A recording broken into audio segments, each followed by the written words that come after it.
Laisse-moi te soumettre une interrogation profonde, une interrogation viscérale.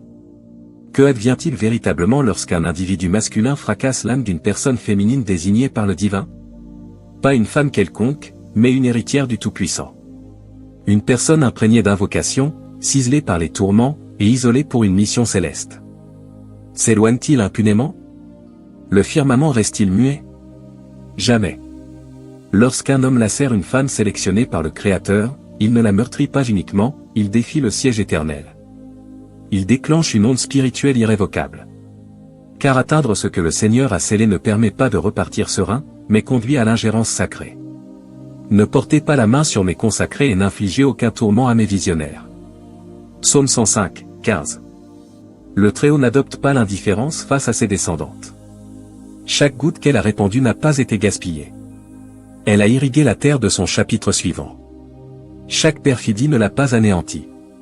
Elle l'a forgée. Chaque exclusion n'était pas une impasse. C'était un virage vers une ampleur supérieure. Et voici la révélation. Si des mensonges t'ont assailli, si des manipulations t'ont enserré, si des infidélités t'ont transpercé, ou si l'on t'a rabaissé, tu n'es pas effacé des mémoires divines. Si tu as sangloté isolé dans ton refuge nocturne et pourtant surgi au matin avec une vigueur inexplicable, cette proclamation t'est dédiée. Car ce que l'adversaire a cherché à pulvériser, le Seigneur le recycle en schéma de ton relèvement. Romains 8h28 nous enseigne, nous savons que tout concourt au bien de ceux qui chérissent Dieu, appelés selon son projet. Tu ne subsistes pas, tu es orchestré pour une renaissance consacrée. Cette parole va dévoiler 5 ripostes célestes libérées lorsqu'une élue subit l'offense. Non par mesquinerie divine, mais par un amour paternel intraitable. À l'instant où tu progresses dans cette illumination, saisis-la. Proclame-la. Ne survole pas cet appel et tiens. Inscris Amen en réponse si tu es disposé à ressurgir, à cicatriser, à avancer résolument dans la trajectoire tracée par l'Éternel. À chaque esprit qui réagit, invoque ou absorbe en retrait, retiens ceci. Tu es perçu. Tu es chéri. Tu n'es jamais délaissé. Accompagne-moi jusqu'à l'ultime souffle car une invocation finale pourrait bien remodeler l'air qui t'entoure dès aujourd'hui. Entamons. Première riposte, lorsqu'il l'offense, une remontrance intérieure le traque. Ce n'est pas un châtiment. C'est une traque sacrée. La remontrance constitue le premier effleurement céleste sur l'omoplate d'un individu ayant outrepassé les limites avec une protégée divine. Elle n'est pas tonitruante. Elle n'éclate pas en orage. Elle s'infiltre en sourdine bien après l'ultime missive, bien après l'assèchement de ses pleurs. C'est le souffle encore dérangeant qui l'assaille dans le calme des triomphes, dans l'interstice des diversions, au cœur de la nuit où le monde sommeille mais une clameur interne gronde. Il peut tenter de l'étouffer, s'ensevelissant sous l'agitation, la vanité ou une nouvelle présence. Pourtant la remontrance ignore les agendas. Elle s'attarde. Elle talonne. Tel un reflet fuyant qu'il ne saurait semer. Car blesser une femme qui l'implorait, le protégeait, l'enveloppait d'une affection enracinée dans la croyance, provoque une réplique céleste. La remontrance n'est pas fureur. C'est clémence voilée. Avant d'autoriser une dégringolade, le Seigneur expédie un signal. Avant la sentence, une ouverture au revirement existe. La remontrance souffle, halte. Réfléchis. Ce que tu ensemences aujourd'hui germera en tourment demain. Proverbe 14h12 affirme, un chemin semble droit à l'homme, mais son aboutissement mène à la mort. Voilà ce que la remontrance intercepte, une voie mortelle camouflée sous une quiétude fallacieuse. Pour l'individu persuadé d'avoir clos le dossier, nouvelles alliances, nouveaux horizons, nouveaux hommages, il peut berner l'entourage, mais le repos lui échappera. Car l'absence de sérénité laisse la remontrance régner. Aucune réussite externe ne muselle un conflit interne. Les rires sonneront artificiels, les conquêtes creuses, l'éveil tourmenté. Plus il s'échappe, plus la charge s'alourdit. Évoque Caïn post-Abel. Il s'est éclipsé avec la vie en lui, mais le sceau persista, non maléfice mais convocation à affronter son acte. Évoque Pierre. 3 reniements de Christ. Le chant du coq le brisa. Non par sanction, mais par la remontrance transperçant son essence. Cette remontrance, non la disgrâce, le reconduisit à la rédemption. Voilà l'aspiration divine. Non représailles, non anéantissement, réintégration. À l'élu qui absorbe ceci, ton salut ne réside pas à traquer des justifications. Inutile d'arracher la lucidité à ton bourreau. Délègue au souffle saint ce que les discours échouent à accomplir. Cesse les justifications, le Seigneur dévoile. Renonce à la conclusion, le paradis engage son dialogue en coulisses. Ce n'est pas simple équité spirituelle, c'est sauvegarde spirituelle. Si la remontrance l'épargne, l'issue l'atteindra. Le Créateur ne vise pas l'humiliation. Il vise le sauvetage de la suite s'il persiste. La remontrance est miséricorde précédant l'ouragan. Lorsqu'elle opère, quand l'homme cesse la course, ce ne sera pas ton acharnement. Ce sera l'inlassable poursuite divine. Non en ire, mais en indulgence. Car le regret ouvre seul le seuil de la quiétude. Parfois un cœur fissuré est requis pour le saisir. Deuxième riposte, lorsqu'il l'offense, sa bénédiction s'amenuise. Elle ne s'évanouit pas instantanément. Elle se fane graduellement, en catimini, souvent imperceptible jusqu'à l'irréversible.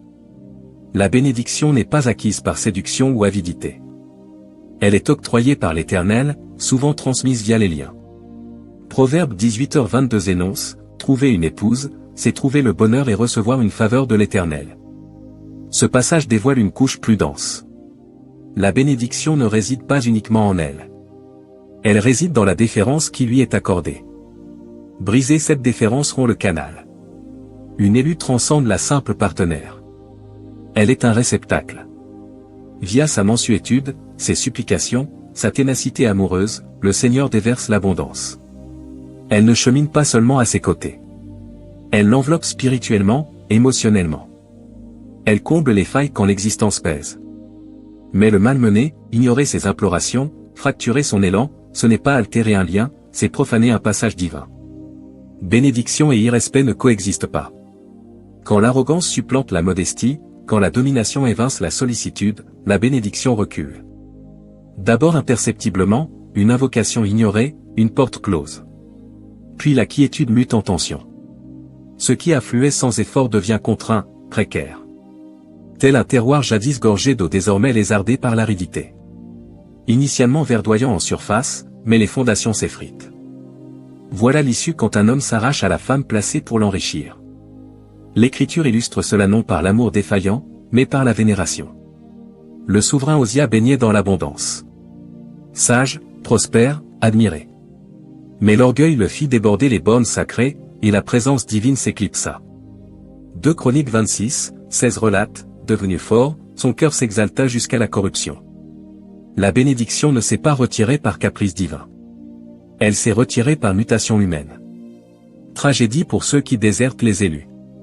Ils ignorent que leur apparente réussite était une bénédiction partagée.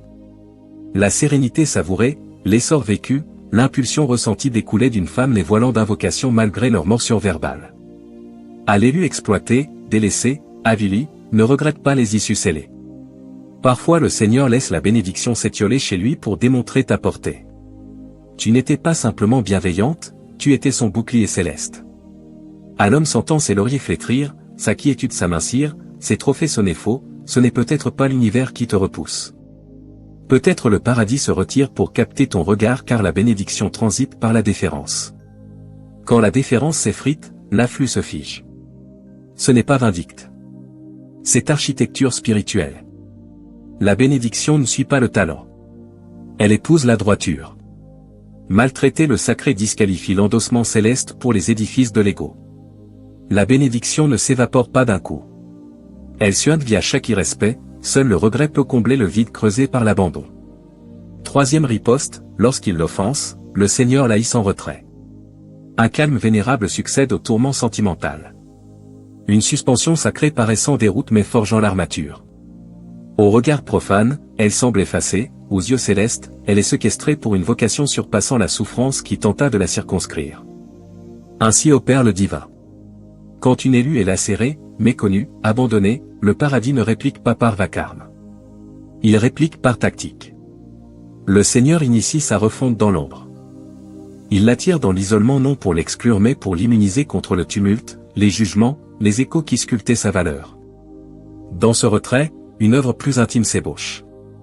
Comme Moïse relégué au sable avant de guider un peuple, comme Esther recluse avant la couronne, l'élu s'élève dans l'invisibilité avant l'éclat. Ce qui semble répudiation est réorientation sacrée. Ce qui paraît délaissement et calibration. Son audition mute. Les murmures d'insécurité s'éteignent, la parole divine s'impose. Sa reliance glisse des mortels à l'omniprésence. Son essence se redéfinit non par l'absent mais par l'immuable. Bien que voilé, le relèvement pulse. Sa sérénité renaît. Ses supplications évoluent. Sa vision s'affûte. La quête d'approbation s'évanouit, elle avance en épiphanie. Quand son patronyme ressurgira, elle ne sera plus la silhouette délaissée. Elle émergera parée de discernement, de vigueur, de bienveillance. Ésaïe 61, 3 promet une parure splendide pour les cendres, une onction joyeuse pour le deuil, un habit d'exaltation pour l'accablement. Tel est l'échange discret opérant dans la cachette. Inutile de l'annoncer. Inutile de se justifier. Le silence jadis porteur de peine devient vecteur de métamorphose. Car la restauration divine s'opère en pleine lumière. L'élévation devient irréfutable. Son récit ne culmine pas en fracture. Il y débute, mais s'achève en gloire. Non par lutte, mais par décret céleste. 4e riposte, lorsqu'il l'offense, un substitut sacré est dépêché. Une sainteté profonde imprègne la continuation narrative d'une femme post-tourment. Quand une élue est flouée ou délaissée, le paradis ne la laisse pas creuse ou rayée. Il la réoriente. La souffrance perçue comme terme devient pivot de feuillet. Non vers la rancune, mais vers la régénération. Non pour ressasser, mais pour réinventer. Nombreux voient la rupture comme échec. Dans l'Empire divin, les clôtures signalent achèvement, mission accomplie, page tournée. Parfois le fractureur n'était pas destiné à perdurer. Simple passerelle vers l'épanouissement voulu par Dieu. L'Écriture offre un modèle saisissant avec Abigail. Liée à Nabal, rustre et insensé. Elle subit mépris et péril. Pourtant sage, intègre, fidèle. À la fin de Nabal, le Seigneur ne l'abandonna pas désemparée. Il la propulsa. Elle devint compagne de David, homme au cœur divin. Non prime de revanche, mais emblème de rétablissement. Sa fidélité, sa clairvoyance, son audace furent perçues, le ciel réagit. Les substituts sacrés n'imitent pas la perte. Ils comblent les vides. Quand un homme maltraite une élue, son rejet monte la scène pour la réorientation divine. Ce qu'il écarte, Dieu le revendique. Ce qu'il délaisse, Dieu le couronne. Le bourreau devient annotation. L'envoyé devient rempart. Schéma céleste, là où l'avilissement cesse, la régénération débute. Le nouveau venu divin ne l'aperçoit pas fardeau. Il l'aperçoit grâce. Il ne scrute pas ses stigmates. Il les vénère comme preuve de résilience. Il ne concurrence pas son passé. Il s'engage pour son horizon. Il discerne la grâce qu'il a modelée et porte l'humilité de préserver ce que d'autres ont abîmé. Il ne s'agit pas d'un supérieur. Il s'agit du juste. Aligné à sa vocation, miroir de sa cicatrisation, nourricier de ce que Dieu y déposa. Écho dans l'Odyssée de David. Traqué par Saul, il patienta sans riposte. Le Seigneur ne le renvoya pas chez Saul. Il lui octroya un empire. Parfois Dieu ne restitue pas la perte. Il surpasse les supplications. Dans l'existence tangible, les substituts ne sont pas toujours amoureux. Parfois paix neuve, bien frais, lucidité inédite, appel ravivé. Mais invariablement, Dieu compense ce que la foi libère. Il ne soustrait pas sans viser de combler. S'attacher à la blessure diffère la guérison. Les substituts exigent lâcher prise, de l'individu, du scénario fantasmé, des regrets absents, de la conclusion espérée. Dieu n'offre pas un écho du passé. Il compose un futur qui répare les bris.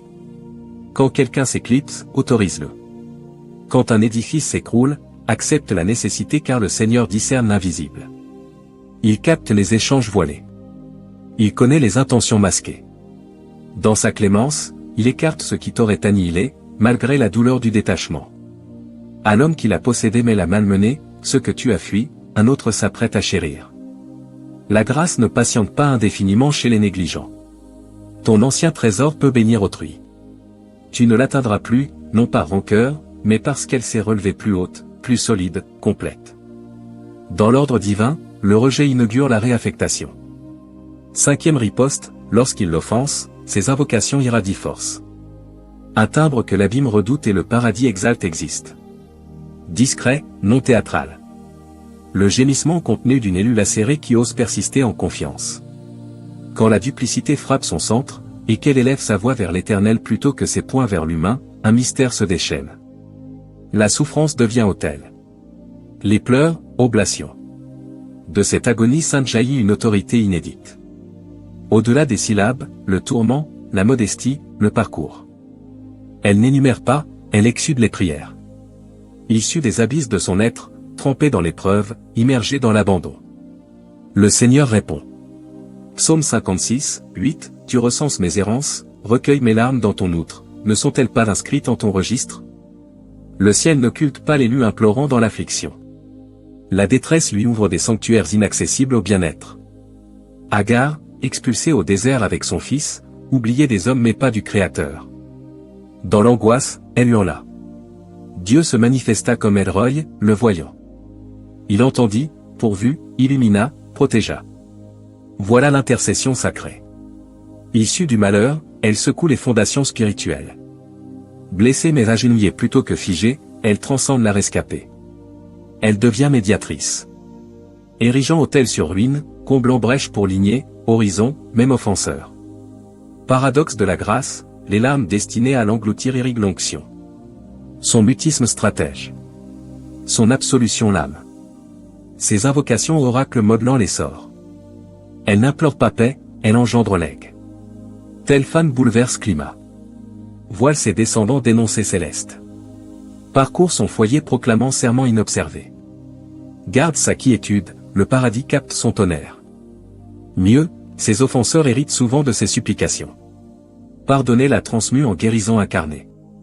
Aigreur inaccessible. Représailles impensables.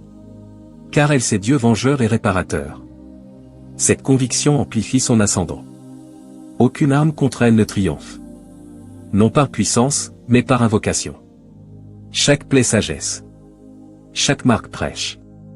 Chaque prière projectile vers l'arc sans grave venir. Que fait le paradis d'une telle? Il l'exalte non bruyamment, mais infailliblement. Par endurance, non exhibition. Il observe, retient, rétablit publiquement. La pleureuse secrète marchera triomphante. Ayant parcouru les 5 ripostes, qu'une domine. Offenser une élue ne l'achève pas, l'active. Souffrance en main divine devient vocation. Délaissement devient calibration. Ce que l'homme brisa, Dieu bénit. Schéma de la grâce. Avilissement graine d'ascension. Défaite porte vers destin. Une Pierre 5h10, le Dieu de toute grâce, vous ayant appelé à sa gloire éternelle en Christ, vous rétablira après une brève souffrance, vous rendra solide, inébranlable. À l'élu sanglotant en retrait, chaque larme audible, chaque fracture notée, chaque murmure puissant. Tu n'es pas ignoré. Tu n'es pas rejeté. Tu es affiné. À l'homme discernant sa perte, regret possible. Rétablissement par modestie. À tous, quand une élue souffre, elle mute. Tristesse approfondie mélodie. Cicatrice amplifie onction. Pardon ouvre chapitre pour elle et son entourage. Prieuse n'est pas victime, vaisseau de puissance divine. Cette puissance jamais stérile. Au vu de ces dévoilements, un appel plus dense émerge, vers mutation. Ce discours ne traite pas seulement de l'offense à l'élu. Il traite de l'intervention céleste. De ce que Dieu révèle, rachète, reconstruit en elle, lui, nous. La douleur déforme vision. Tant rétrécissement, rigidité, fuite. Guérison élève, recycle destruction en matière de vocation. Par choix quotidien discret. Pardon quand rancune facile. Invocation quand silence tentant. Éloignement de l'épuisant, avancée vers le régénérant. Pour élus offensés, relâche ce qui entrave ton souffle, même en cicatrisation. Confie justice divine, toujours réelle quoique discrète. Repos sans remords, amour sans terreur, rêve sans regret. Limite sainte, valeur inaliénable. Tête haute non par facilité, mais grâce cohésive. Pour homme fautif, non condamnation, convocation. Assumer bris, refondre caractère. Petit geste, voix respectée, parole tenue, écoute sans parade. Dieu veut regret, croissance, humilité protectrice. Pour tous, honneur dans lien sacré. Guérison de blessés ou bourreaux pavé vérité, abandon, grâce. Aujourd'hui, pause réflexive. Quoi retenir que Dieu veut ôter? Qui attendre pour excuse quand libération demandée? Quelle part cesser sur vie pour vie? Débute là. Question mène acte. Invocation délibérée. Parole douce. Amour borné. Cicatrisation sans honte. Existence cœur déjà effleuré par ciel, car il l'est. Avant clôture, invite au calme où esprit respire, cœur s'exprime. Non simple prière, alignement sacré entre douleur et promesse. Où que tu sois, laisse-la t'envelopper. Père éternel, nous approchons non parfaits mais en chemin, chargé plaie, interrogation, foi persistante. Merci, vie en taille, ta présence en taille plus. Merci Dieu voyant, sachant, restaurant. Élevons élus par toi mais broyés par duplicité. Tu connais nuits invisibles, prière monde effondré. Présent au départ, proche brisé, pensant. Chaque larme recueillie, rejet commencement, porte correction. Pour élus offensés par confiance, restaure brisé, rachète perdu, reconstruit démoli. Guérison cœur, identité. Confiance remplaçante. Vérité parle plus fort. Courage remplace peur. Ésaïe 61, beauté de cendre, joie deuil, louange abattement. Échange maintenant. Paix anxiété, grâce mensonge, dessein ruine. Élevons offenseurs. Intercession non amertume. Conviction transforme. Voir manquer. Humilité. Honorer saint. Attendant justice, closure, juge rédempteur. Pas négligence, pas retard. Rédemption silencieuse, timing confié. Force marcher, sagesse cesser poursuite, foi attendre. Espoir épuisement, clarté confusion, feu saint chagrin. Destinée mal tournée bien. Négligé élevé. Prière pesante. Cicatrice couronne. Histoire des saints non douleur. Au nom Jésus guérisseur, restaurateur, rédempteur. Amen. Si invocation touche profondeur, Dieu parle, répond foi. Marque tournant. Inscrit, je relâche briseur, reçois construction divine. Ciel entend. Abonne-toi message restaurateur, guérisseur, élévateur. Merci espace sacré. Prochaine, enraciné grâce, expectative foi.